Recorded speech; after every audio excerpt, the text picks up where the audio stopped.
Hello, hello, hello, ladies and gelatins. Welcome to Monday. In fact, the last Monday of May. I don't know where May went, but it's about to be gone, and there's like some days that are starting to feel a little summery. Which okay, I love that part. I love like early summer, late spring weather. There's tons of sunshine coming in through the windows, but it's not so like blazingly hot yet that you can't enjoy like being outside. The breezes are warm, the smells are great, which fun fact,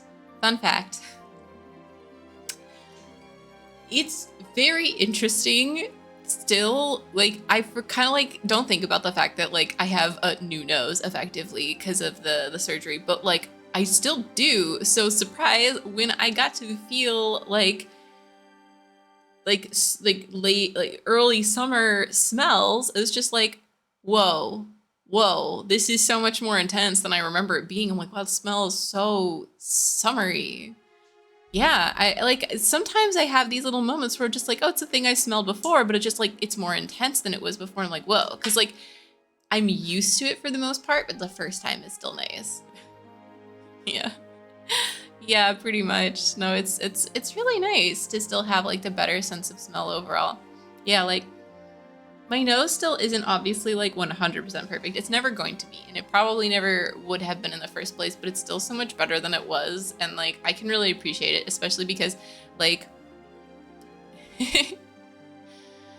I mean, the smells of nature are phenomenal, honestly. I love it. I do. I got to go for a really lovely walk in the park over the weekend, which was just absolutely delightful. And there was like pollen everywhere and it didn't bother me. And I normally don't have like strong allergic reactions, but like I know that there like last year when it was like springy, I was still having trouble with like kind of thinking, oh, is it like the dry air? Do I have allergies or something?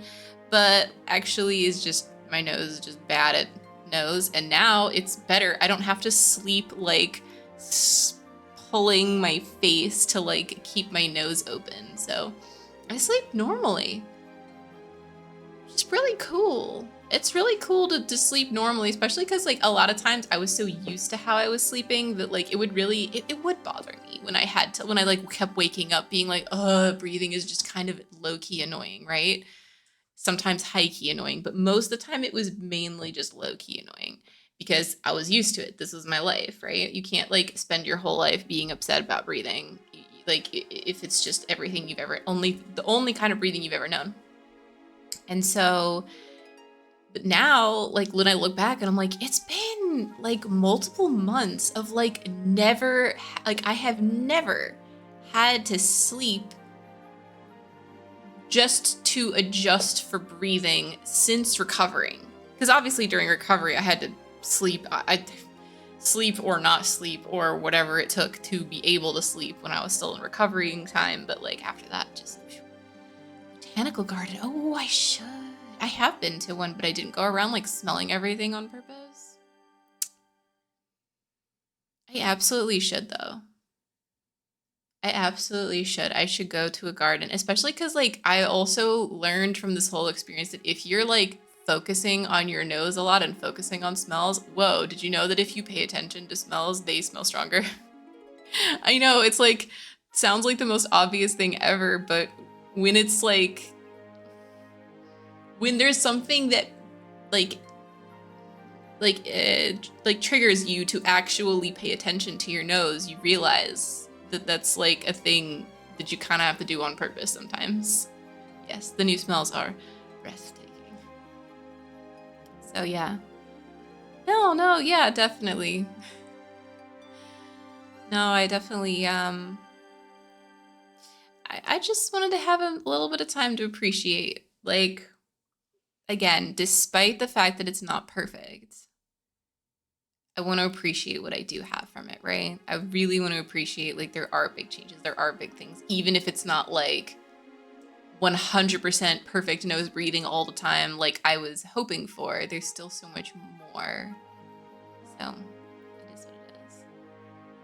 Yeah, no, actually, so here's the thing about pollen. I actually thought that too. I thought that, oh, like maybe pollen, like maybe allergies will be more intense. So here's the thing, it's the opposite because if your nose is mostly blocked and there's not a lot of great airflow, all the pollen kind of gets stuck. It's so instead of like flowing through, it gets stuck there and just continues to irritate the inside of your nose. It's like makes sense when you think about it, actually. But yeah, I sneeze a lot more than I used to, actually, too, I think. But it makes sense also because now my sneezes are actually effective on that side. Like, I feel like my sneezes were just not really doing anything on that side of my nose for the most part, most of my life. It's just sort of a thing. But yeah. I didn't actually think about that until right now, but I really do sneeze more than I used to. I can't summon a sneeze. It's like you can't, it's like you can't tickle yourself. Like it doesn't work like that. Full-blown data. Not to that degree, but like functional. Like it's not it's louder, it's just that it actually like does something. Oh yeah. No, I still think of it as achu, and it's still weird to me. Like, okay, that's still a fun language thing to me, is that like people have different sounds for sneezes, but I have actually heard people do apsik, and I'm just like, how? How? Like, is it because like that's how you think it's supposed to sound that you make it sound that way? Because like most people like they say achoo, it sounds like achoo, and I don't really say anything when I sneeze, so mine are just like, you know, like it's just a big blow of air. Yeah. Yeah, I guess you can. I guess it's just like it becomes a habit based on the expectation too, like the mind body connection going both directions. It's really interesting. But I mean, let's if we want to talk about assimilation, I literally caught myself halfway through a sentence like, "Oh, I can feel so much of the summer air," which is not how people say that in English. You do not feel smells in English, and I tease people about those because to me it's just it was so weird at first to like think about the smell like touching you, right? No, it smells. It smells. I can smell the smell. This is just like, nope. They feel smells in Polish, and people will say that in English when they're speaking because it makes sense to them. The metaphor is of feeling it. Yeah, exactly. So it's and I just did it, and I've never said that like that before, at least not that I'm aware of. So like when I'm listening to myself talk, I'm just like, oh, I'm starting to say things in a slightly Polishy way. That's interesting. It's not a bad thing, but it is interesting. Oh, actually, one more Polish thing before we start the game today. So I was thinking about like, have I actually been still like improving in my Polish? Because like I'm not really sure. I work in English and I spend a lot of my time in English and doing stuff in English and thinking English and I hang out with people who speak English. And I know that it's not the best for progress, but at the same time, I also do speak Polish with people. I am still being exposed to it like on a fairly regular basis, just not as often as I would be like to speed run that to actually like force myself to learn better faster. And but I watched the first episode of Rancho, which only the people from Poland will know this is, but it's a series, like it's an old series in Poland uh, that is basically about some American girl like deciding that she's gonna live in some village in Poland because her grandma left her a house. And like that's this the story mainly revolves around the fact that she's American and this but she's like not actually American, which is really funny to me because you see the first episode of it and she'll talk with this she'll speak English with this very heavy Polish accent. And she's like, "Oh, I haven't been in Poland since I was 10 years old." It's like and it's a terrible accent. Like I can't really fake the Polish accent in English because I can't. But still, it's really funny to me, but it's interesting to listen to. And so also it's just good listening practice. So, but of course, this was recommended to me like a long time ago. So I watched some episodes some years ago, and I think I'd even seen one of the, like a little bit of it, like maybe a year ago. Maybe it's been 2 years already. I don't really know. Either way, considering I've only been in here in Poland for like 4 years, like even something 2 years ago is, I guess, kind of half the time I've been here, which add time. What is time? But anyways, so I watched the first episode again with some friends who had never actually seen it before, despite living here longer than me. And surprise, surprise, I was like, wait, hold on, I'm catching so much. Like, I understood it the last time I watched it, but apparently I was understanding, I wasn't catching every little joke before. I wasn't catching all of the little wordplay as they're doing. And I'm just like, oh my God, I understand so, like, I understood it before, but I understand so much more now. So I guess there is some progress that's happening here. And I like want to watch more and more stuff in Polish again now too. But I can't just spend all my time doing that because I'm also playing a game that's really awesome and it's in English only, and I really want to finish it. I'm playing it on my own time, but it's like keeping me sane because like I've just been dealing with a lot of stressful stuff. As mentioned, I've been dealing with a lot of stressful stuff lately. So like this is my like escapism happy place. Is I'm actually, I know I was going to stream it, but I selfishly just decided I just wanted to play it and binge it. And so I've been playing 13 Sentinels on the Switch. And oh my gosh, what a fascinating game. I definitely need to talk to the person who recommended this game to me. They'll probably be at least a little disappointed that I didn't end up streaming it, but probably also just as happy that I actually played it, because streaming it would take so long. It would take so long to stream this game because like there are literally like 13 characters. It actually might be more. It might be like 15 characters. There's so many characters. And so there's so many different angles. You didn't? Oh, you really should. Honestly, I would recommend this game. I really recommend this game. Because it's really unique storytelling. At the very beginning, I had opinions because like, okay, the art's really pretty, but they also definitely put in some fan service there. There's like one character who's fan servicey, and it's done well, but it's also very much the like it's the kind of fan service like the Marvel posing fan service. Like, you guys know what I mean? Like, very much like, yes, definitely you just happen to be angling your assets in front of the camera and that's just comfortable pose for you for sure. But that's it though. There's nothing else about it really. Like that's fine. Yeah, pretty much. So, but it's really, really fascinating to like watch the story unfold. Because yeah, no, you can't play this if you have spoilers to it, if you know what's happening, if you know what's going on.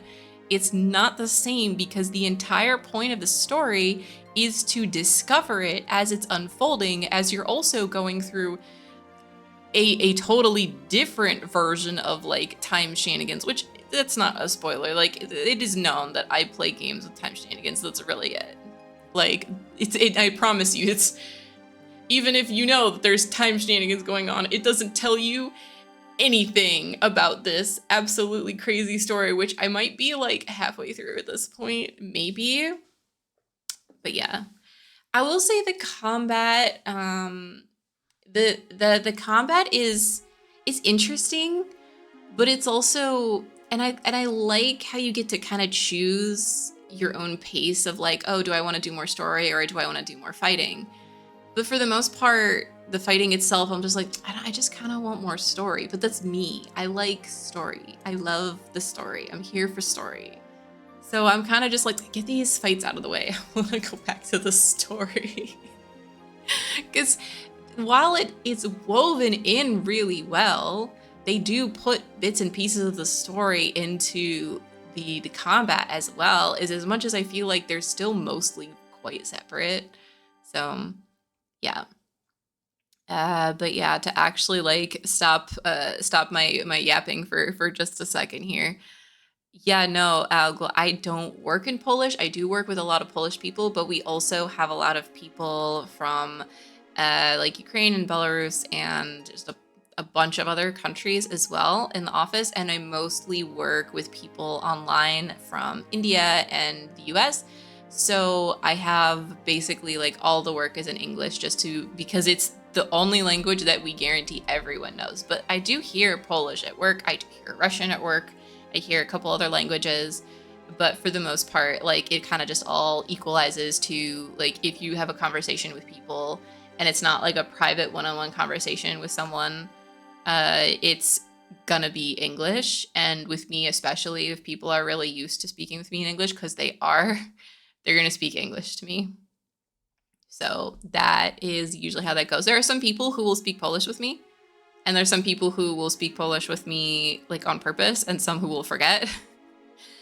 But it's not the same as if I was Polish, because then it would be like automatic, like, oh, it's a one-on-one conversation, or oh, everyone here is Polish. Let's just automatic switch, right?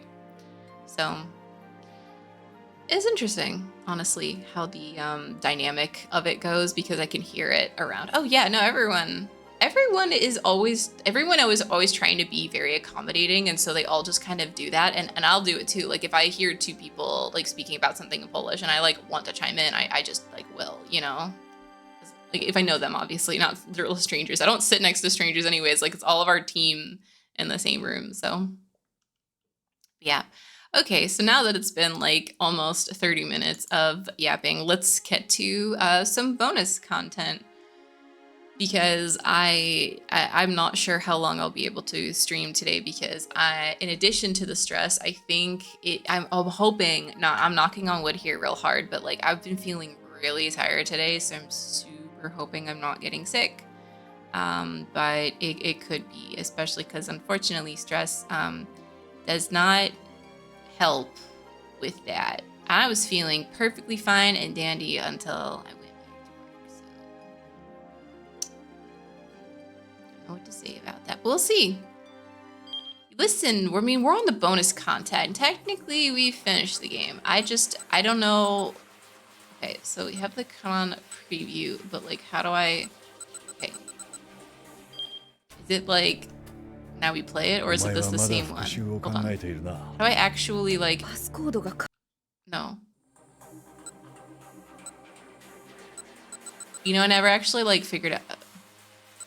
Kira, how do I actually like get to the bonus content that is like interactable? No choices again. I know there's no choices, but it's interactable. Pop quiz. You know what? We're gonna do the pop quiz until I figure that out. The UA virus is approximately this many. Who remembers that? Who remembers that? I'm gonna put the smallest number. Partner in time, probably. How do I go to okay? Can't tab. Confirm. Okay. Really?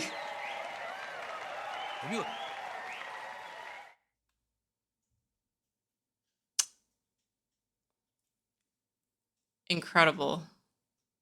Okay, load game, new button available. Partner time, literally just in time. Just in time. No, this is not memory. I literally guessed the smallest number. That was 3 digits.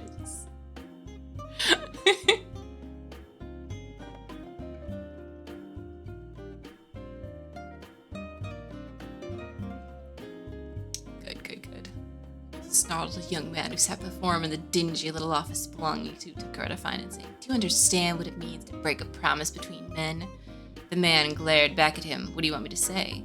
Ozu had seen the same look plenty of times before, and he despised it. It was the look of a man who hadn't realized he'd already lost.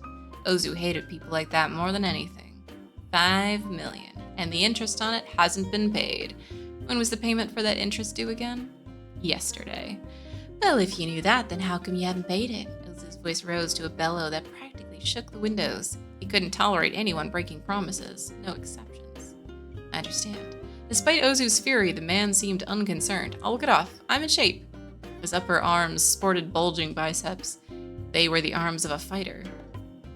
Or if that's no good, I can always sell my organs, the man added nonchalantly. It struck Ozu as a ridiculous offer, the suggestion of a clueless youth. Listen, pal, you can't just up and offer to sell your organs. Your parents would want you taking better care of yourself. I have taken care of myself, and so my organs. Stop jerking me around. Ozu lurched to his feet and kicked the table hard. I'm not jerking anyone around, I'm being serious. The man looked squarely back at Ozu.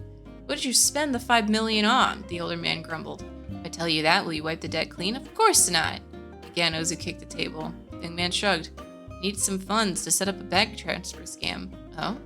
Ozu straightened up reflexively, picking up the scent of money. But a scam like that requires a fake account in someone else's name. Yes, it does. Tried to go through some black market channels to get one, but, well, just ended up losing my money over and over. The man continued, describing how he'd blown through over $1.5 million yen before landing the fake account. I figured once I had the account, though, I'd be able to make something work. Thinking that his fraud scheme needed a bigger team, the man had tried to recruit some scam artists online. He'd ponied up $3 million to use for advance funds for the effort, but once he'd given it over to the team he assembled, they'd all skipped town the next day. Now desperate, he'd taken the remaining $500,000 to illegally purchase a list of easy marks. Said list contained the phone numbers of several dozen elderly people who'd fallen for such bank transfer schemes before. The man tried making his way down the list, calling one number after the other, but none of the numbers on the list actually wound up connecting to anyone. Rather than craft his own fraud scheme, the man had fallen victim to one himself. You were looking for some suckers, but got suckered yourself, Ozu snorted. Yeah, man grumbled sullenly. Look, could you please just let me make a quick phone call? Phone call, huh? There's another mark I've been working on since this morning who just needs a little more coaxing. If I pull it off, I might be able to pay what I owe. There was no way this guy was pulling off a scam. From all he'd heard so far, Ozu was sure of it. But that made him all the more amused at the thought of letting this guy have his call. This I gotta hear. Go ahead, make your call. Ozu turned the phone speaker on, then handed the receiver to the other man. With a notebook in his other hand, the man dialed. The phone rang several times, and then someone picked up. Hello, Grandma. It's me. Did you get the money? Oh, Masa, is that you? How's school going? I'm already working now, Grandma. Didn't I tell you? Oh, yes, that's right. How lovely. How's your homework looking for today? And make sure you come straight home and don't buy too much candy while you're out. The old woman on the other end of the line sounded completely senile. She was under the mistaken impression that this man was her grandson. So anyway, Grandma, you remember we talked about last time? Did you get the money? Money? Was there something you wanted? No, it's not like that. Do you remember our phone call from earlier? Phone call? What do you mean? These two weren't even on the same page. Ozu frowned skeptically as he listened to the back and forth. Remember I said I'd been in a car accident? I hurt someone really bad and I needed to pay a settlement. Hee, Masa, you don't need to lie, you know. Lie? Man looked panicked. I'm not lying. It's all right. Grandmothers can tell this sort of thing, but I'm not lying. I bet you really want to buy some new video game. It's okay, Masa. I've got enough saved up to buy it for you. Don't you worry. I've been all alone ever since your grandpa died, and so I'm happy when you call me. Buying you a video game is the least I can do. The joy in the old woman's voice left the con artist at a loss for words. Your father and your uncles never come around to see me anymore. I'm so very happy you called. Thanks to you, I feel I might live another 10 years. Forget 10 years. I want you to see you 100 more years, Grandma. The young man managed to rasp. His eyes had grown blurry with tears. Masa? Yeah? You call me again? Yeah, I will. That's a promise now. I will. I swear I will. All right, I'll talk to you later then. The man hung up the phone. Oh, they'll make that into a movie for sure, Ozu said with a faint chuckle. You really have no sense for duplicity whatsoever. The man hung his head. But there's something even more unforgivable to me than that. Ozu took a step forward, looming aggressively above the other man. The fellow began to tremble. Real men don't break promises. Ozu snatched the debtor by the collar and dragged him to his feet. Gonna have you work off what you owe me real slow. The man blinked in confusion. You're gonna work under me for the rest of my life, and you're gonna keep your act up with the old lady till she dies. Huh? Not letting you break your promise to call her. Suddenly, a tiny hint of kindness showed through Ozu's gruff expression. Several years have passed since then. The younger man still makes the rounds with Ozu, still deep in debt. His name is Yutaru Segawa. His schedule for today involves collecting money at the apartment of some broke actor, putting pressure on the president of a publishing company with cash flow problems, then shaking down some shady guy who's trying to sell some weird diet drink. Oh, that's how these two... Oh, that's actually a great story. That's a great story.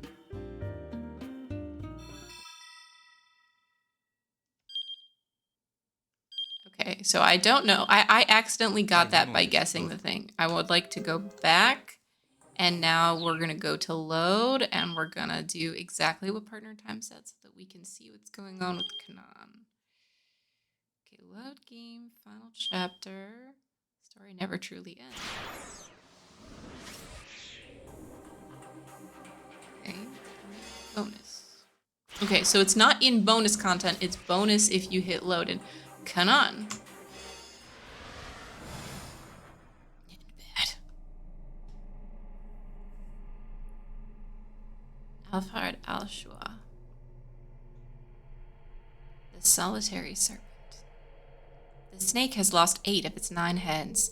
In the Middle East, the snake is seen as an ill omen, and those who take it as their name are said to be both wicked and extremely cunning.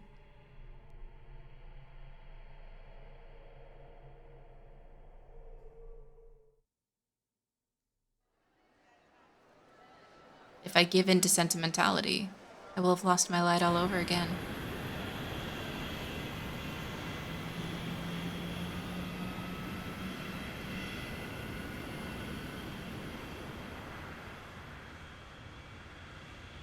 The blue sun rose into the sky. As the girl rushed through the airport, she was met with the intense light of the summery dawn.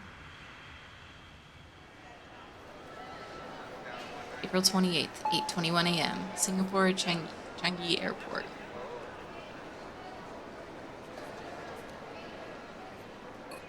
She let out a weary breath. A shaft of sunlight blazed across her face, and she squinted her eyes against the glare. The night had been a long one, and she could feel exhaustion taking hold. She wanted to stop and sink into one of the sofas in the airport lounge, but she didn't have time for that now. Is that all just a diversion? Who the hell does she think she is, just tossing people away like that? Are the fringe groups of her own organization nothing more than halva to her? Oh, halva. Also known by other names, including halawa and haleva, and halva in Polish. A popular confection throughout the Arab world, typically made with ingredients such as sesame, apricots, or grains kneaded together with sugar and some type of oil or fat, is said to have originated in ancient Mesopotamia. Muttering curses that seemed at odds with her young face, the girl wove her way gracefully through the sea of travelers. Time was of the essence. All she had in her hidden back pocket were some dollar bills.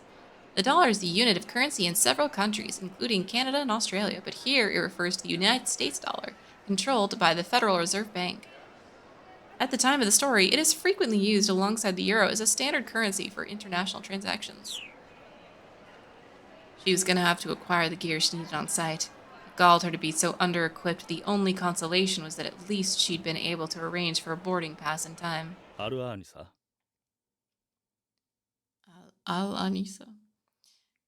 Kanan refocused instantly as an unfamiliar man addressed her in Arabic. Was he a thief, or some more dangerous third party? This was a country where both one's money and one's life could easily be at risk. She had one way to find out what kind of threat she was dealing with. Which gate is it to the flight to Japan? Her voice was sweet and girlishly soft. The man gasped.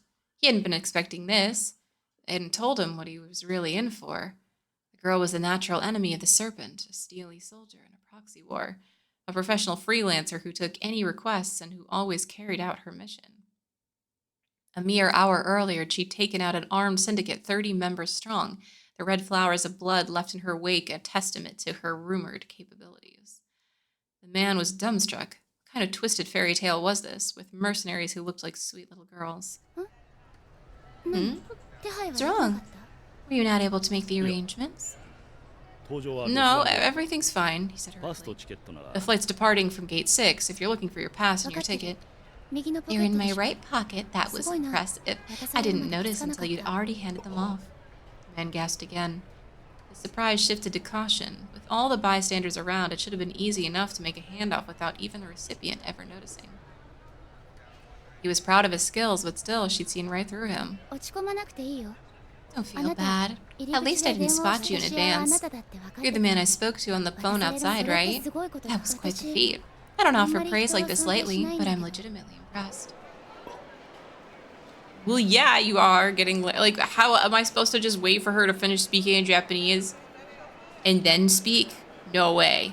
Absolutely no way. We gotta go solid with what we've been doing. We're getting lector. She's known since the moment I arrived, he thought. And she hadn't figured it out from his appearance. She just intuited it somehow. She'd also immediately sensed that he was ashamed, even though he'd kept his face a perfect blank. Nicely done. See why they call you the natural enemy of the serpent. That seems a little premature, seeing as how I haven't killed it yet. First, the girl had acted deliberately blasé. Now she was being downright cynical. She was a little unstable. Totally adorable. He had to remind himself that this was her. How many soldiers must she have killed? How many battlefields had she survived? Hers was the life of a professional assassin. The fact that she had retained apparent normalcy in the midst of such disorder was more than a little unsettling. The man was astonished that this was the famed rival of the serpent. One did not strike at the snake without exceptional cunning and skill. Hers was the perfect camouflage, a mercenary in the guise of a child. Well, so long as we're on the same page. Did you look into that story I asked you about? Yes, I was able to confirm it. The director of Okoshi Pharmaceutical, Osawa, his daughter has indeed been kidnapped. We should consider the increase in cell activity on our end to be a mere diversion. In order to avoid being compromised, anti-government organizations that carry out illegal activities, as well as terrorist groups, frequently organize themselves into smaller subgroups known as cells. Typically, only the leader of each cell knows how to contact the upper echelons. Thus, rank-and-file members who are exposed and arrested are incapable of leaking information about the larger organization to outsiders. The name cell is taken from the biological structure.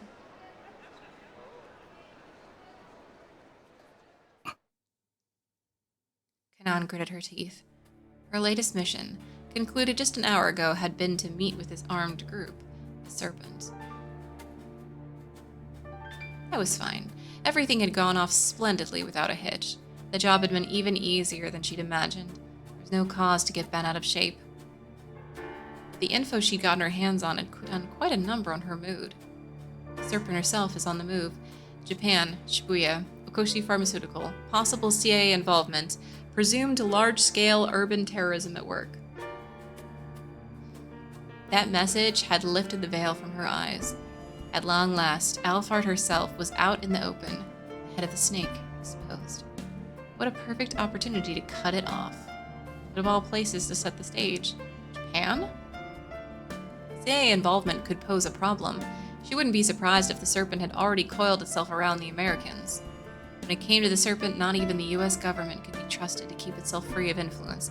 Not even the US government. I would say especially the US government. But, you know, what do I know? The target was Okoshi Pharmaceutical. If that wasn't a sign, she didn't know what was. Was that just a coincidence? No, Allah was Al-Qadir, all-powerful. Yet the girl frowned in disappointment. What need would he have to go so far to pen such a perfect tale? She had thought such grand acts of fate were a relic of the distant past. But she could sense its hand in these events. She'd hurried to get the intel confirmed at once and had quickly arranged a flight to Japan. Maybe she was a freelancer, not aligned with any particular organization, but she still had connections. She had many tools in her arsenal. People were often the most convenient. If they excelled at what they did, so much the better. Many individuals sought to curry her favor. Sympathizers like the man who'd made the handoff here would intervene on her behalf. Groups or individual activists who favor a particular political organization or ideology, and who demonstrate support without directly participating in the faction's activities. Cool. Well, that's a good quote. Politics are a buffet for the fattened elite to share the world. Yep. Yeah, no, it's quite in the open. Like, there's not really that much going on in the form of secret conspiracies. It's pretty much just a stupid awful as you would expect. ありがとう。 Occam's razor works in so many ways. じゃあ行くけど、他に何か言われてる？ Thank you, she said. Is there anything else you need to tell me before I go? 現地に一人ワキールを用意した。 A wakil has been arranged to act as your representative on 渋谷 site. への足を用意 Apparently, し he's put together a way to get you to Shibuya. After you've landed, drop out of the hold. You'll be able to head off directly from the runway. 無駄 Pray 足 this に will な not らな be い a よう fool's errand for your sake. I'd been surprised that our Amir holds such respect and fondness for you. 我らの兄今回は最悪。 He hopes that you will not fail, of course, but should you do, you will at least go down fighting. She sighed. Go down fighting? It's okay to die as long as I take the target down with me. The man thought of nothing but his honor, his pride. No reconciliation, no negotiation, no submission. 3 tenets that mattered more than preventing bloodshed. Whatever designs these 2 organizations had on each other were of no concern to her. 言われなくても。 I don't need the warning. I have no intention of dying a 3rd time. For once, her client's wishes aligned perfectly with her own. Her flaxen hair trailed behind her as she went to board her plane. She didn't look back.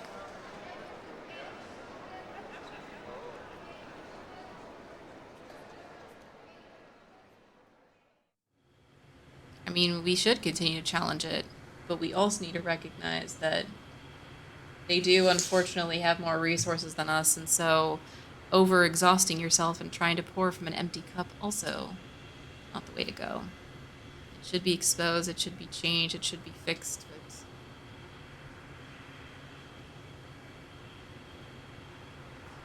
we are in a lot of ways not as powerful, simultaneously more powerful and not as powerful as we think. And that is frustrating. The flight from Singapore to Japan was roughly 7 hours. The Serpent had surely anticipated her enemy would pursue her there. In all likelihood, there would be a minimal window between Kanan's arrival in Japan and the Serpent's plan coming to fruition.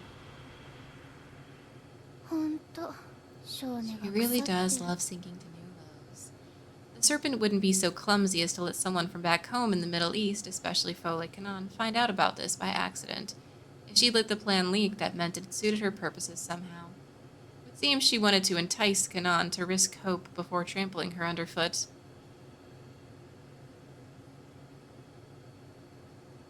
You won't lay a finger on me. The voice sneered at her, a backstage murmur in her mind. She dealt with the enemy's diversion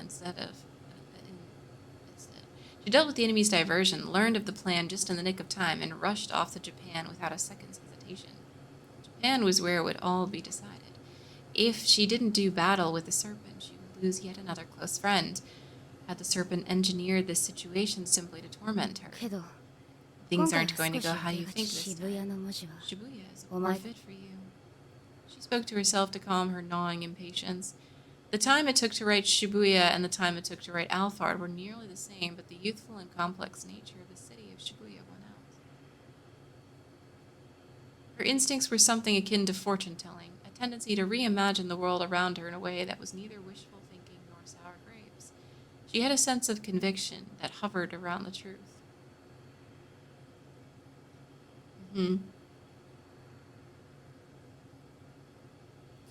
I think most people, when they say, like, the people who are who sound like there's nothing you can do, this is just the way it is. There's 2 ways of being that. One is the way of like, well, there's nothing you can do about it, it is what it is. And then the other is like being so jaded and like having tried to do things and nothing you try work. You can't fight 100% of the time. You should always keep trying. You should always do what we can. But we also, like, it is hard, and it does need to be acknowledged how impossibly hard it can feel when it feels like you are just one person beating against a brick wall with your fists. Like, I mean, the biggest way of dealing with this is basically just to, as always, support your local community, support your local people. Like, at minimum, make sure that people around you are being taken care of, including yourself. But when you do have energy, when you do have time, when you do have these things, and yes, I'm also very aware that all the people currently in power trying to keep the status quo the way it is are doing everything they can to make it feel like you don't have time and energy and to actively remove time and energy and ability from you, which again makes this more tiring. But still, when you do have that, like, you can find like groups, people who are already doing this, because there are people who are further on this journey, who there are people who have been gathering people. Like, it's not that there is nothing that's trying to fight this. There's always something that you can get involved in. But I don't blame people who don't have any more to give, because we can't really know what other people are fighting through. I think it's important that even if you have nothing left, though, not to be dismissive of others who want to do something. Like, the least you can do is to support people who want to do something still. The least. Instead of, crabs in a bucket, right? I feel like we can all agree, let's not be crabs in a bucket and just keep pulling everyone back into it. Like, that's the absolute bare minimum we can do.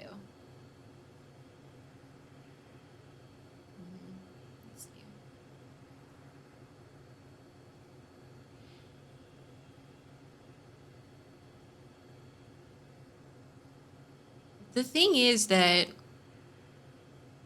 yeah, actually, if you talk about survival instincts, especially in humans in general, like, there's a lot going on there for sure, right? Like, it's kind of, even when you think about humans in general, pretty much we have every strategy that exists in the animal kingdom, more or less, for everything. Everyone, like, not everyone, every single strategy has been tried in some part of humanity at some point in time, and a lot of it coexists internally with us, like, simultaneously. Like, we are not only just capable, but we are forced to feel conflicting emotions and have conflicting ideals and basically live effectively paradoxical lives so much of the time. So it's really, I think it's that same thing, Uglo. It's like, if you have nothing, nothing, like, there are these instincts that can kick in, and just like, it's you and surviving, and that's it. However, in long-term situations, and when people are able to get used to it, and they're not literally fighting actively life or death, in general, altruism and community are how humans survive. We can't really survive on our own. Like, it's extremely rare that a person can, but there's a reason that, like, solitary confinement is a form of torture, and it's not even. It's because our brains are literally not wired to even be able to function without other people. So it's really, like, all of it's true, right? All of it's true that people in general are kinder than you expect. And it's also true that people are more afraid than you expect. And this fear is weaponized a lot. And that's sucks. It's hard. So yeah, chat colors are fun. You can absolutely be whatever color you want to be. And that's great, right? Yes, the isolating nature of social media on purpose and also on accident creates bubbles that simultaneously can help create community, but also reinforce solidarity, not in the best ways, and in isolating, self-reinforcing bubbles that can be quickly toxic and cult-like. I don't love what social media has done for us, but at the same time, it's also been the only way that certain people are able to find groups of people and communities in positive ways too. Again, everything we have is a form of contradictions. It's all about, like, having and understanding this balance that's, like, it's precarious, but it's not also. It's precarious in that like the balance can tip so easily and you can get like mobs of people making decisions that they should not be making and harassing people online and in real life, etc. But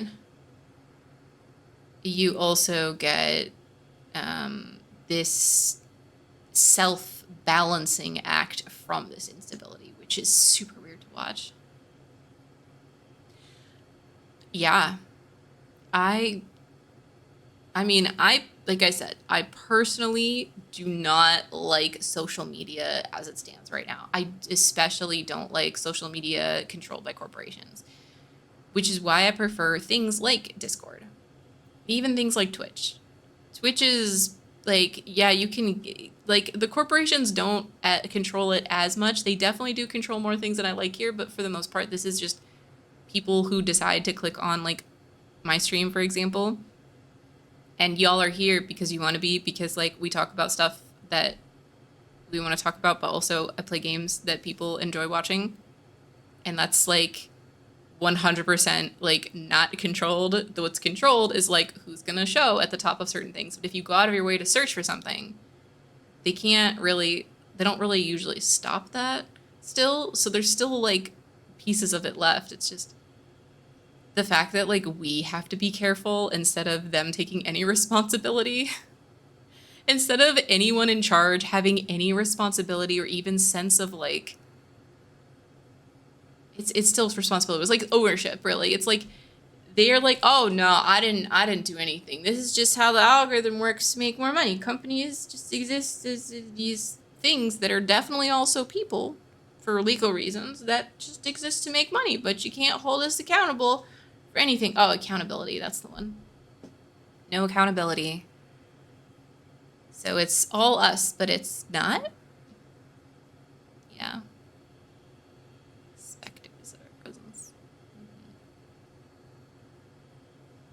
It does sound cool though.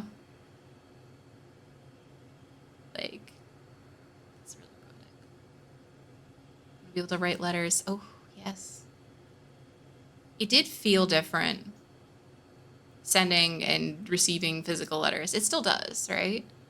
But yeah, now it's different. I mean, at this point, like most people don't even want to do phone calls, and I totally understand that. Discord calls apparently totally cool though. We can do Discord. Discord's super easy for the most part. Then you realize you still have to schedule it because then you have like full-time job and stuff, and it's harder, and life and things and all that, but you can schedule those. It's easier than sending a letter. Easier than having a phone call. I think mostly I think about, like, if I think about sending a letter, I'm just like, but also money and time.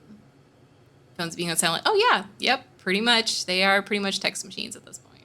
And personally, I'm happier this way. It's better for me because I have trouble understanding people over the phone. I always have. I think I have, like, it's weird because I don't usually have much trouble with other things, but if we talk about just specific auditory processing shenanigans, it's like the one shenanigan I have is that, like, I have trouble with people over the phone. Always have. Everything else is more or less fine. Somehow. Just phones. Don't know why. I mean, like, I know, like, compression, etc., but yeah, it's hard. Especially now when I have to deal with it mostly in Polish because, oh man, let me tell you, people in Poland, they love phone calls. They love phone calls here. And I kind of get it because, like, the thing is, if you're calling customer support in Polish, like, it pretty much can't be outsourced because you can't outsource to someone else who could speak Polish outside the country. It's just, there just isn't a large group of Polish speakers outside of Poland, so it's going to be someone in Poland. And the other thing is that, like, it's still, because of that, it still, like, works generally to get things done. And because Poland still has, like, a culture of, like, if you call the right person, then you have, like, a moment of, like, you're both people and stuff gets done, actually. So it is really actually very beneficial to call people here, which sucks because I hate calling people and I would rather do absolutely everything online where I can read it with my eyes and take my time and push buttons and confirm multiple times and not feel like I'm rushed or that I have to say yes or no and not have to ask to repeat anything, and it's much better for me. Oh yes, no, that is definitely a thing. I remember Discord. There definitely are alternatives to Discord. Discord as a concept, not as a physical, actual place that has to be the thing.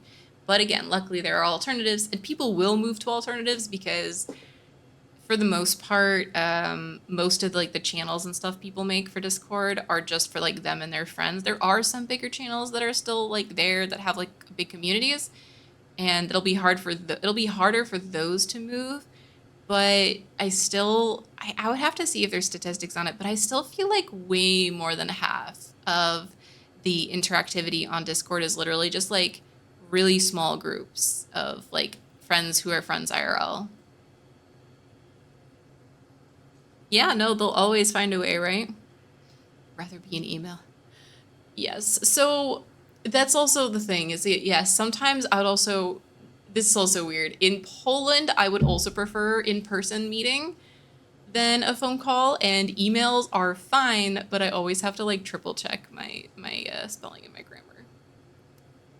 But yes, yeah, that's totally valid. And here's the thing too, like there's so many things where it's like this meeting could have been an email, but also I have had so much experience where I work at least, like I will have to wait like 3 to 5 business days to get a response from an email or even a message on Teams. But if I'm able to call someone, I can get an answer in like 5 minutes. And Teams, for some reason, I don't have the problem with that I have with phone calls. I think it's just because like I actually use good headphones and speakers for the most part, but and also just because when you're desperate and it's for work, it's a little easier. It's easier. I would so much like prefer in person, but most of the time that's not an option when people are working internationally. So yes, and I much prefer being able to like read people's lips and like feel their emotions, especially when it's something I care about. Like I said, I'm dealing with some really stressful stuff like inside and outside of work, but like the stuff outside of work is stuff where I just like if only like I'm just like so much overthinking everything, and I'm just like, oh, if only I could just like get the emotion of the people involved with this process to find out like, are things going well, are they not going well, like am I doing something wrong, am I not doing, like what's happening, right? So yeah, no, definitely prefer in-person meetings. Absolutely prefer it, but I've gotten so used to it at this point because 99% of the time for me it's not an option. Yeah. She knew she couldn't let herself be optimistic. The serpent possessed a powerful venom. It was possible that even if Alphard's plans were foiled, the life Kanan hoped to save would still be lost. There truly was no time to spare. Crushing the fringe group in Singapore had gone more quickly than she'd anticipated. She'd planned on obliterating them at the break of dawn, but she had been struck by a sudden familiar sense of urgency and had acted an hour ahead of schedule. A change of plans had led to this. She'd obtained the intel just slightly earlier than Alphard might have anticipated, and had put speed above all else in arranging the trip to Japan. Right now, she could only hope that the single hour she'd brought herself would let her save her friend's life. マリア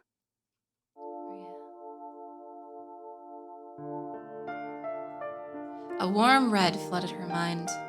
They'd met 2 years ago. She'd remember the day as an ordinary one. An unassuming tourist was getting hassled by the same sorts of guys that cause trouble all over the world. Kanan's stash of her favorite snack had just run out and left her in an irritable mood. Maybe that's why she stopped at the sight of the scuffle. Not that she had any interest in helping. The man just gave off an eyesore of a color, their scent was far too noisy, and she wanted to be rid of them. Jazan, said the grateful tourist, her hand outstretched.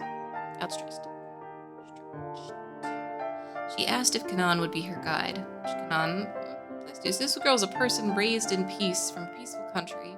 Kanan wasn't the kind to hold that against her or rail against the unfairness of the world.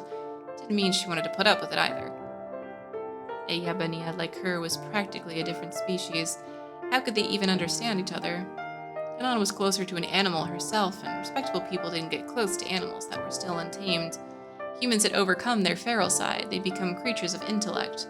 When such intellect was fostered over the years, the benefits were clear. And yet... Let's be friends, Sadiki, how about it? The tourist approached her, oblivious. Kanan could recall the warm color from the moment. It still triggered her memories. It was a pleasant color, one that she'd been touched by before. The tourist, Maria, was not so remarkable as to draw the eye. Nothing about her seemed especially worthy of admiration. There's just something special about the wholesome smile she offered to the dangerous creature she should have never approached. そっか。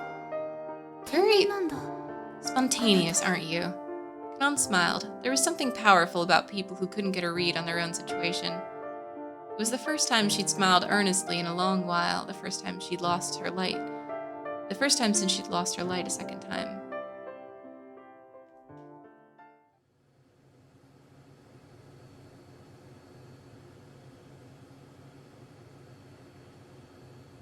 It would still be several hours before the plane landed in Japan. She did her best to ease her inner tension, to let herself rest in preparation for combat. Her orders were simple. Save her friend, capture the serpent. The objective was the same as it had been before, summer 4 years ago when she'd gotten the tattoo on her left arm. A very long day when she'd been reborn as the Kanan she was now.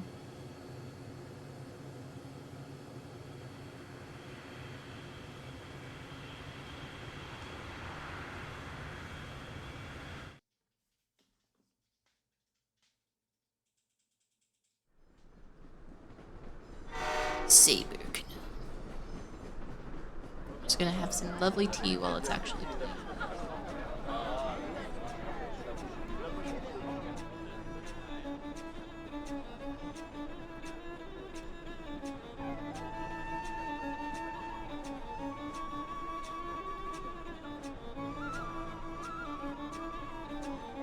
The rumbling of a diesel engine sounded in her ears. The color that went with sounded indicated that the engine was running well. The interior of the compartment was rife with the smell of sand. A dangerous blue, a gentle red, a painful yellow.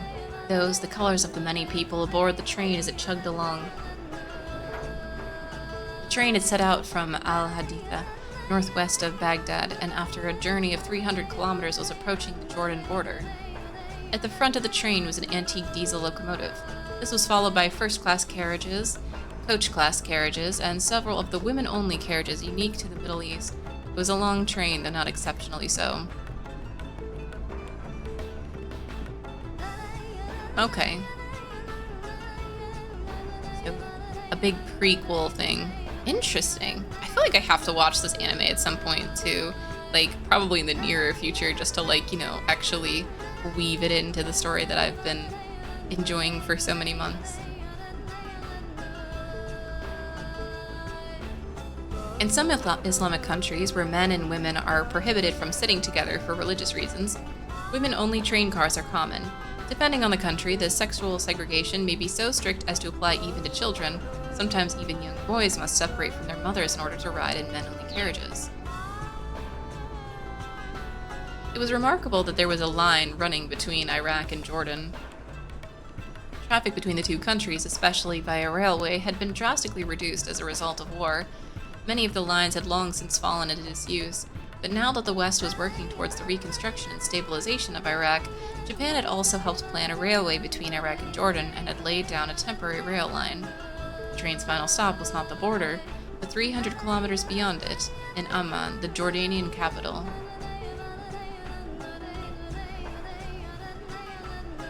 This trip would be a turning point. Sundown would see the venerable old train's service come to an end. The compartment where Kanan rode was boisterous with the noise and human energy. Wind and the sound of chugging wheels rushed in together through windows with no glass. As the only rail service currently linking Iraq and Jordan, the new line drew passengers from all walks of life. A freelance journalist returning from Baghdad, an Indian peddler carrying a piece of luggage larger than himself, a group of women who appeared to be members of some Scandinavian NGO. No one seemed bothered by the clamor. The passengers shouted and prattled on as they pleased. Various sounds, miscellaneous colors, profuse scents, myriad textures, manifold flavors. All of these sensations mixed together as in a stew pot, and Kanan gulped them down. Yet the stimulation they provided was weak. It was like a lamb without enough salt, and so she reached into her pocket for a dose of her favorite pick-me-up, crunching it between her teeth. Kanan was in a foul mood. She was on this train to do a job, but nothing had happened for 3 hours now. So far, the journey had proceeded without incident. She'd had no opportunity to act. Siam, the man she called Sharik, had assigned her to this mission. They were traveling together. Theirs was a rare team. No longer were they Mudarib and Mutadarib, master and student. They were partners now. Still, this was a complete letdown. The atmosphere on the train set her on edge. Despite the instability of present-day Iraq, there were no soldiers abroad, only several policemen. Supposedly, this limitation of the military presence was all out of concern for the complicated political situation, but she couldn't help but wonder if it was more a concern for saving money on soldiers' pay. The major powers touted peace while enforcing virtue when they could be bothered. This railway was just one more example of their dubious policies, supposedly established to help foster interpersonal exchange and economic revitalization. It had originally been used for military transport until public travel was more useful for somebody's agenda. Kill the butt. Go fast.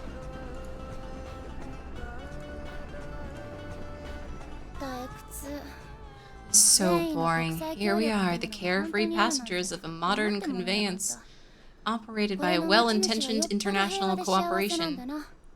Whoever owns this outfit has grown fat on peace. Don't be so cynical, Annie said. Do you really distrust the intentions of others so much? The only one I trust is you. I just figured having you around would make our jobs a lot more fun. I'm not mad or anything. It's a good thing, not being too particular. Just keep in mind that whether we align with the good guys or the bad guys depends on the job. So-called virtue has no value unless it provides someone real benefit to someone. Otherwise, it's just a bother. Virtue, Kanan sniffed. Virtue is just another name individuals gave to their own biased sense of justice. A rigid and fanatical concept subject to any number of arbitrary beliefs. One man's virtue was another man's depravity. The very idea made her think of those interminable meetings between political factions. People puffed themselves up as wise and sat at the conference table without the slightest interest in the other side's values. To them, all that mattered was that what they had already decided was good and right. Some real benefit to somebody, so they know how to profit and how to survive and still manage not go for the money that's right under their noses? Can someone really keep living their life like that without eventually stumbling? You need to look at things objectively. Simple moral philosophy is like cheap booze. It's easy to get your hands on and easily makes you sick. You can't expect to get through to someone who's dead drunk before you can convince them all of your point. You need to beat the alcohol out of them. Like by up and putting a bullet between their eyes. Perhaps it's the brain that's drunk. A man named Siam curled up the corners of his mouth. Though he wasn't a fundamentalist Muslim, he still detested alcohol as a tool of the devil. But his use of booze as a metaphor now was inspired less by his inner demons than by his own unique sense of humor. I told you to stop smiling. Makes you look creepy. Harsh, yes, but it needs to be said. Siam's smile was a rare bird, newly come to roost. The two had known each other for several years now. Back in the day, she had never known him to smile. As a change of habit, it felt unsettlingly like a sort of surprise attack. I know. I've been trying my best not to ever since you first gave me that bit of advice. Anyway, our employer values austerity. Not smiling ought to be our general policy. Kanan herself was equally guilty of a rare display. Her own sour expression had completely turned around. The only time she expressed human-like joy was when she and Sam were alone together. Her name was Kanan. Trained by Siam, a veteran mercenary. She had just turned 14 years old. Kanan was not her real name, but a nickname given to her 2 years prior. Hers was a familiar story, that of a child who had lost her parents and her village to the ravages of war. Unlike most who shared such a beginning, however, she had 2 major strokes of luck. First was the ability she'd been born with, and the second was that she'd met someone who taught her how to foster that ability. As a girl orphaned by war, she had almost inevitably taken up arms. Making herself useful to the powers that surrounded her had been the only way to survive. The only people she could depend on were the only ones who gave her anything, or them. The moment she didn't meet their expectations, she would go back to being a mere orphan. And so, this girl, a victim of war, fell under the protection of the warmongers and was trained to be one of their soldiers. But then, she was picked up by a man, Siam, who freed her from those who had robbed her of her past. He had no ideology. He was unlike the others she had known in her broken world, the wandering people who had formed a new nation to be their promised land. And the ones they had driven out, now wanderers themselves, who had styled themselves liberators. Siam was a mercenary who had been hired by those who would be liberators, but he paid no heed to the ideologies of either side. He was a soldier who lived to fight, knowing he was unlikely to see the conflicts end during his lifetime. Kanan didn't know how long Siam had been working as a mercenary. By the time she'd wound up in his care, he was already a veteran worthy of confidence. He told her he'd been kicked out of the army and that he preferred solo missions where he could focus on his objective without worrying about his fellow operatives. In that sense, he was something closer to an agent provocador than an ordinary mercenary. Siam was well aware of his distinct style and position. He sometimes revealed a hint of shame at the fact that the assignments he was given were not officially missions, but instead were referred to as jobs, Emma. Still, he was known as a valuable asset on the liberation front. They were a guerrilla organization facing off against superior Israeli forces. A lone mercenary who could carry out major operations by himself, he had fit in well with the guerrilla's strategy. The fact that he was disposable if and when the time came was also quite appealing. And Kanan, once Siam took her in, had grown not only as a soldier, but as a specialized covert operative. This was her good fortune. Orphan's talents weren't particularly well suited to acting as part of a unit. She was far better at being a solo diversionist acting against the enemy organization. And so she had ceased to be a soldier, instead training as a diversionist. She fulfilled her new role adeptly. Siam and Kanan, they worked in concert as secret agents, infiltrating, gathering intel, conducting sabotage. She learned to operate without backup. Typically, one of the duo would sneak into enemy territory alone, while the other acted in a logistics or a liaison role. Here and now, however, their objective aboard this moving train, responding to an urgent request from their employer, the two were working together as a team. So if this train is a transport, the objective must be something big, right?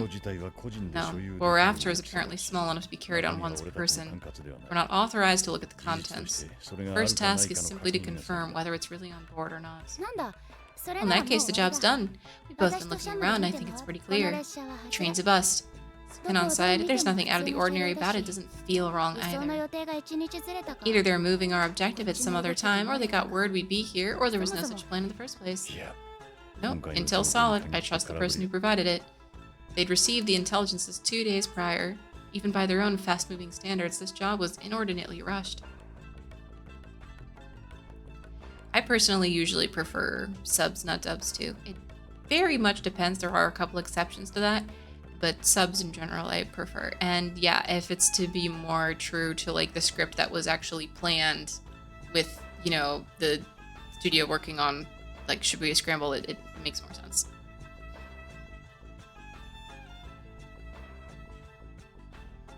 A member of the American military deployed in Iraq has contacted a Mossad agent. Mossad, the Israeli Institute for Intelligence and Special Operations. Mossad conducts foreign intelligence gathering and counter-terrorist operations along with covert infiltration and the like. It is one of the arms of the Israeli intelligence community, along with entities such as the Shabak, Israeli security agency, which handles the domestic counterintelligence. Historically, the director of Mossad has acted as the governing chairperson of these agencies. Mossad is regarded as one of the premier intelligence agencies in the world. Indications suggested a plan to deliver and hand over a weapon. Board Iraq-Jordan Railway and gather intel. Recover payload if possible, destroy if not. Weapon to be transferred, enemy escort, and loadout all unknown. No logistical support will be provided during operation. It was uncertain why the enemy had chosen to move the mystery weapon alongside such dangerous overland route, but the information came from a source that both Siam and the Liberation Front trusted absolutely. The source had made it clear that the enemy forces were in a hurry to transfer this unknown new weapon. This was a tip that the Liberation Front could not overlook, and they directed Siam to act immediately. The situation was somewhat delicate because the enemy had decided to use a train that crossed the border as their means of transport. Given the tenuous political balance in the region, the Liberation Front couldn't risk open military action targeting an international train running from Iraq to Jordan. Political pressure from Israel and the US might have led the Jordanian government to give tacit consent to a weapons transfer, but if the freedom fighters intervened on a large scale, it would surely invite a military response. Worst case, things might spiral out of control and trigger yet another full-scale war in the Middle East. Thus, the job at hand required utmost secrecy. The enemy would disavow involvement in any clandestine transport, and those who moved against them must be similarly able to deny any involvement. Stopping and destroying the secret payload was a job for covert agents. So, Siam and Canaan had hurriedly boarded the train, where they'd been spending their time staring out the window. 4 hours had passed without any incident aboard. Now they were arriving at the halfway point in their journey, the Jordanian border.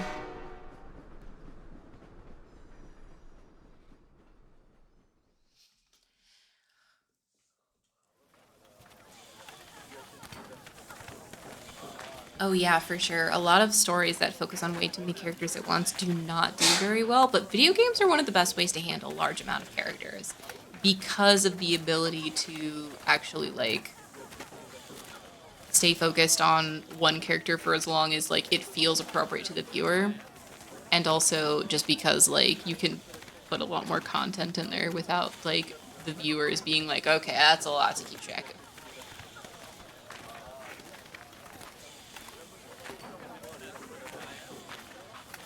There, abruptly, things began to change. Without warning, the train, which had hitherto seemed like a promise of a safe passage, grew thick with the dangerous sense of an escort convoy. 台車の変更 Making adjustments to the train. What's up with that, Sam? I didn't hear that announced. I've never heard of that happening mid-journey. レール幅の問題だ。 Problems with the rails. The ones we've been running on are standard gauge. Past this point, the tracks are all 1,524 millimeter broad gauge that were installed with the assistance from the Russians. Oh, Belarus has that issue too, actually. If there's any trains that run between Poland and Belarus, they have to, like, take a moment to, like, change it because it's a different size tracks. This is kind of on purpose, actually. Railway tracks with a 4 feet 8.5 inch space between the rails. As the standard in the United Kingdom, where it originated due to the internationalization, an estimated 60% or more of the world's railways use standard gauge. And broad gauge. Railway with tracks spaced farther apart than the standard gauge. The broader gauge offers some advantages, such as improved stability for cars and better resistance to crosswinds. Russia, India, and Finland are among the countries that use broad gauge, along with some parts of Spain. レール幅が異なる路線を運行する列車は In order to run on the new rails, each of the train cars needs to be lifted up in sequence so their wheels can be replaced. The wheel exchange made for an extended delay.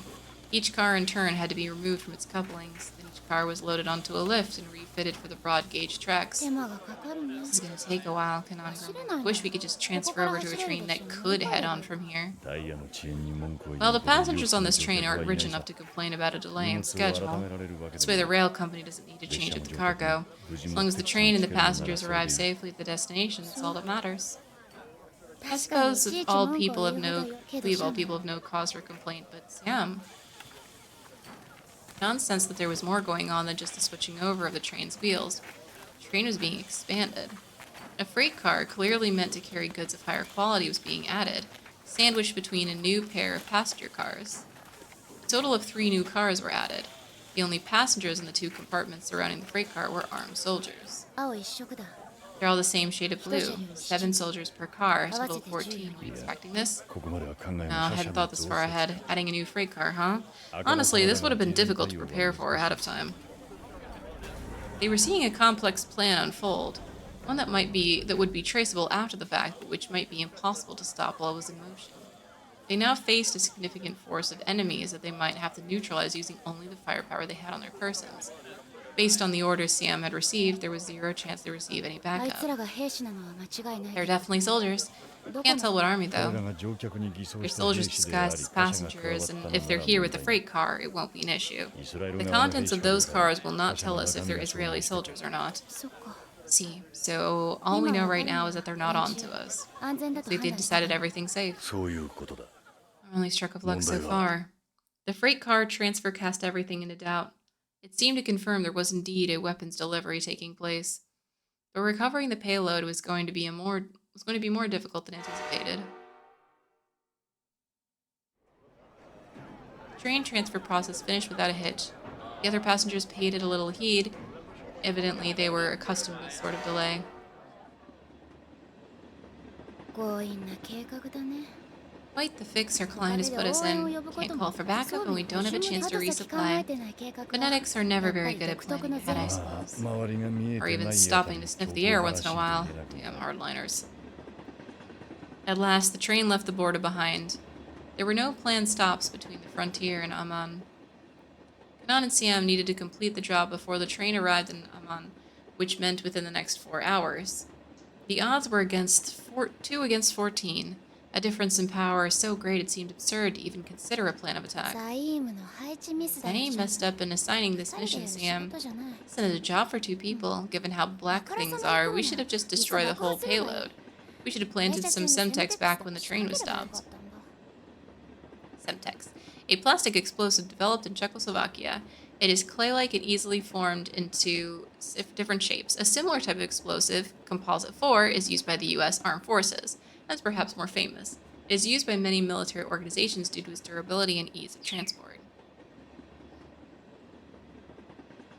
Oh gosh, yeah, no, Pokemon Mystery Dungeon. For a second, I was like, there's a Pokemon Mystery Dungeon anime? No, thank goodness there isn't. It makes absolutely no sense. You couldn't do it. Honestly, the same thing with 13 Sentinels. You could not turn it into an anime, despite the fact that, like, you just can't. You would lose the entire, like, feeling of discovery and understand, like, they could put it in an order that they kind of expect people to be watching, but it wouldn't feel the same. It would feel weird and disjointed and like it would feel like some experimental film, or it would be extremely short because, like, instead of discovering things like with different characters as you're like progressing, you would just like get a bunch of info dump all at once, which should be wrong. Hello, Six. Yes, it is I.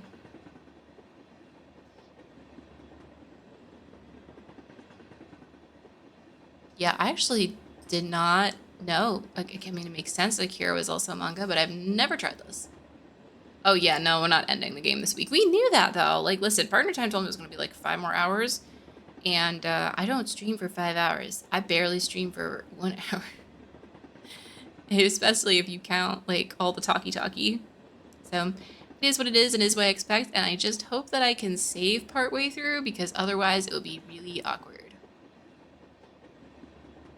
And I also was very surprised with the bonus content. So, I wonder, actually, 乱暴だが効率的だな it'd be dramatic but effective. If annihilation was our job, I'd have leaned that way too. I mean, I can go to the title screen, but I have no idea when, if it saves or ever. If anyone could just FYI, because I probably won't be able to stream for too much longer from here. If anyone could just let me know if, like, there is some kind of indication of it being saved or when, would be great to know. That would be dramatic but effective. With annihilation, which I'll be that way too.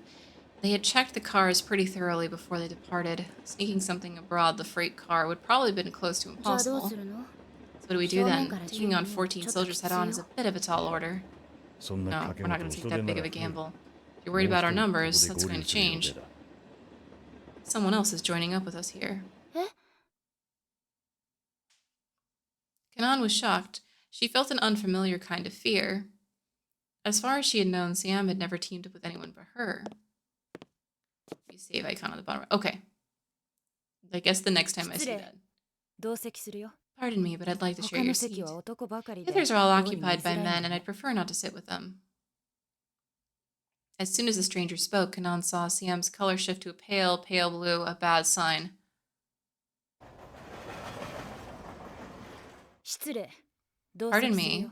the newcomer repeated. I'd like to share your seat. Her voice was low. The muscles in her arms were taut like corded rope. To Kanan's eyes, her vision was a complex meld of shifting colors. Is this? Without saying, this was their sole reinforcement, their third 構わない teammate. 座ってくれ。 We don't mind. Please sit. どうも。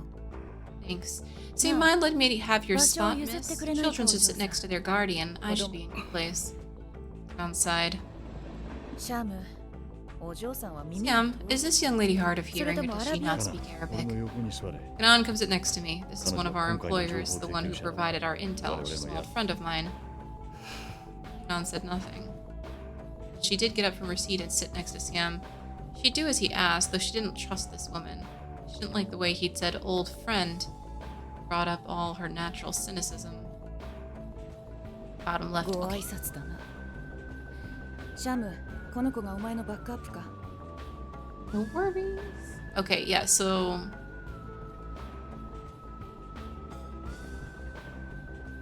isn't this the save icon also? This thing here? いや、今回俺はダーファフだ。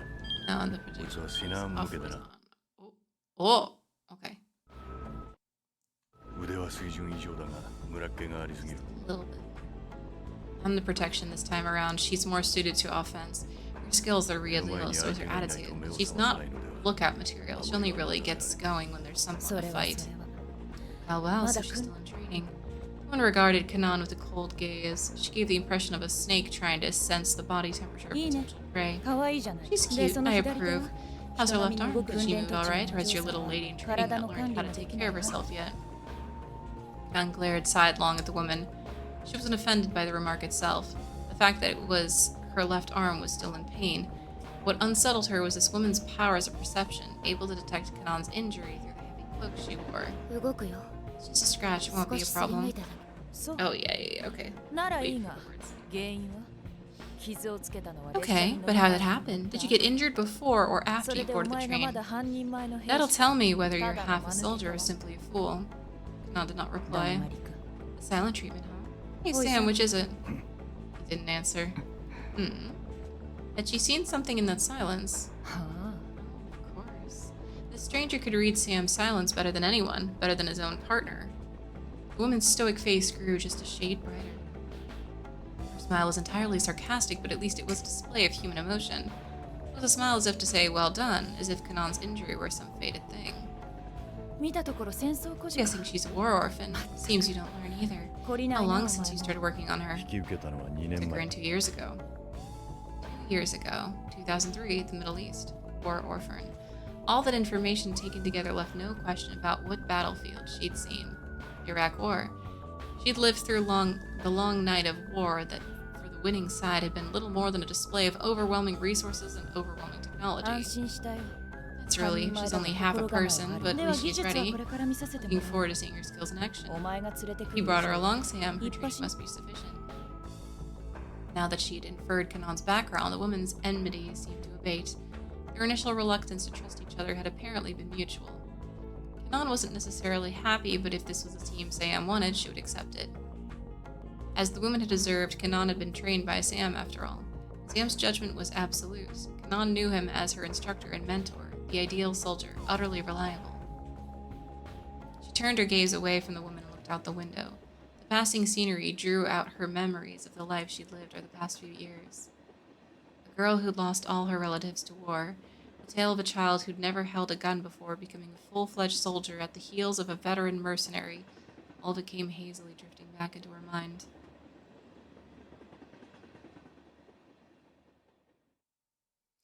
All the life I'd had before was taken away by the war. The echoing of gunfire in the distance, the sound of buildings ablaze. I couldn't help but think how much smaller and simpler those sounds were than I'd imagined them to be from stories. No place seemed safer to me than my house. It was reduced to ruin by a single artillery shell. A few moments after that blast, a group of strange men came barging in. I could hear their heavy footsteps, their coarse voices muttering, "They're dead. They're dead. We've killed them. We've killed them." Luckily for me, my father had been thinking quickly and sent me into the basement. Unluckily, he and my brothers were still in the living room when the blast hit. It wasn't just the furniture that was now gone without a trace. I sat in the basement thinking. In the men's conversation, I realized that they were looking for my father's corpse, my older brother's, and my own. I can remember every word those soldiers said. Something clicked in my mind as I listened. I committed to memory how many men there were, what their voices sounded like, what names they called one another, so that I would never, ever forget. Focused on hearing their every word for the next hour, I felt neither fear nor boredom. I gathered that there was no trace of my father's body, but they had found my older brother's. Satisfied, the soldiers left. All this happened when I was 12 years old. Trapped under the rubble, it was days before I was rescued. I'd lost my family and any place to belong. The adults who found me realized that I'd suffered emotional scarring, but they didn't have the time to bother with that. They're dead. They're dead. We've killed them. We've killed them. Yes. There are too many things one needs to do in life. In my case especially, I expect I'm going to be overworked. It was quite simple, the reason I took up arms. It was not atonement that I sought, but equal compensation for what I'd lost. Unjust usurpers. Deeds whose cost was reckoned in blood. I've still not been paid what I'm owed. The balance must be settled. Only ask as much as they took from me. That is why I carry on, never resting, with the relentless precision of a machine. It is simply a tale of sorrow giving way to resentment, giving way to cold reason. Is it odd that I never felt malice? Perhaps I could see too clearly. I could see things on a broader scale than others. I could see where the evil was, where the flaws were. I could see it all so clearly I was dumbstruck into sheer objectivity. Yes. Kanan is very motivated, and this is unfortunately one of the bad ways things can go, but at the same time you can't blame her for it either. The weak are evil. My family, my mother, my father, people I should have been proud of, had too many flaws. People of conscience who esteemed a righteous society, who embraced complicated and contradictory things, who tried to become good sheiks. An Arabic word denoting the leader of a tribe or a wise man, an honorary term of respect for someone who commands trust. In the modern day, it is often used to refer to scholars, community representatives, and people in high-ranking management positions. Their many failings created enemies, invited war, and brought on their defeats. Violence was a vulgar thing, far beneath the cultured behavior of my father and brother, but it still had the final word over them in the end. We may have been cruel to those who would shame us, yet we had tolerated too many of these foreign invaders. Balance is key. One must clad oneself in complexities, yet be simple at the core. Taking action always requires a first step. If someone takes from you, you take it back. If they kill you, you kill them back. Action and reaction. We should have thought more simply. By perceiving everyone different than ourselves as our enemies, we brought on the war long before it was inevitable. Even if my father and brother had been operating in a vacuum, they probably would have done the same. Every family has so many kin to hold dear, so many others who cloud their perspective. Except for me. My family and my kin are utterly gone. Oh, here's the save. Okay. We're gonna take this save. I don't know the next time we're gonna get one. Kanan's story is intense. Is very intense. It is very different feeling than all the stuff before, and it makes you think a lot about like how she and Maria became friends, right? And I'm sure they'll get into that, but like really interesting. Really, really interesting. Well, we'll definitely be continuing this next week. Kanan's story, and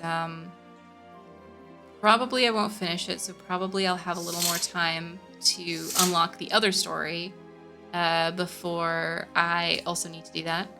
But yes, thank you all for hanging out with me today. It was lovely as always. I cannot. Where's my mouse? There it is. Yes. Do I know we play? No, I don't know yet. I am debating between a few good options. I need to also, I don't know, do a big think about it too, because I feel like at this point, like I'm like, yeah, I would love to do something, some like short or weird indie, but at the same time, I also know that every time I try to pick something short, except for like a couple of times I've actually gotten something short, it's not short. So, confetti cannon, thank you, Kira.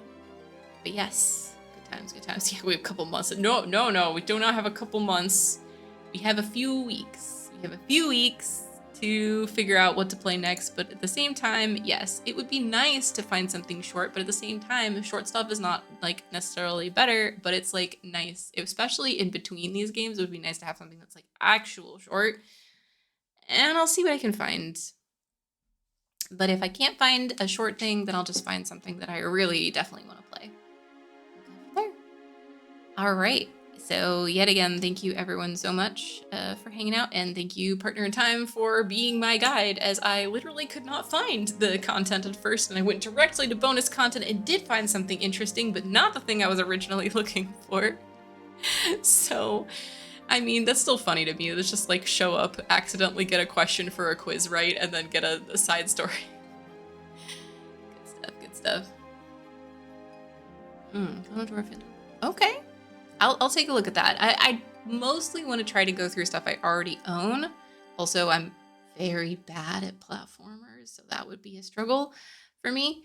But I'll take a look also, because yeah, I'm trying not to spend too much money lately because reasons. But like, I'll take a look for sure. Thank you. No, I still appreciate. Don't worry, I still always appreciate recommendations, always, because even if it's not something that I play soon, it might end up being something I play later on or on my own, right?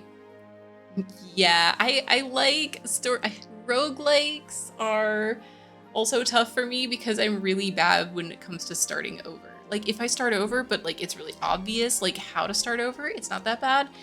But if it's start over and then just like start over until you stop being bad at the game, then I'm usually not super excited about that personally, just because I'm like, well, I just saw this before. Skip. But yeah.